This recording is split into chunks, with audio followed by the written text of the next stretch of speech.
The sounds of the Big Easy and the decadent food, not to mention the architecture, a city hundreds of years old.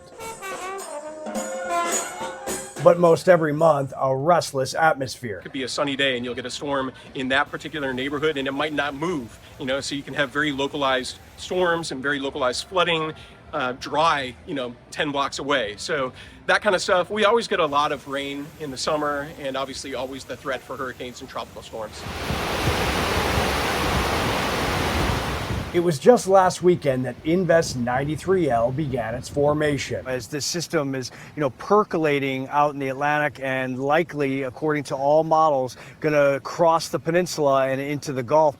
The Gulf of America welcomed the investigation, but the system decided to hug the coastline of the northern Gulf, not really obtaining its ferocity that potentially it could had it met those warm water temps in the Gulf. Yeah, obviously it's not going to be the last threat of tropical weather that we have here, so a good chance for people to prepare themselves, prepare their families, collect documents, think about what they would do if the big one came. Communities from the Panhandle across the state of Alabama, Mississippi, and into Louisiana prepared and did receive ample amounts of rain.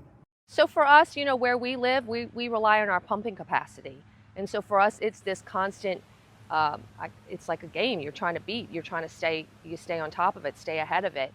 Francine, for instance, we had hundreds of homes flood because our pumping capacity simply couldn't keep up with the rainfall. And so we like them moving fast and we like them moving through quickly.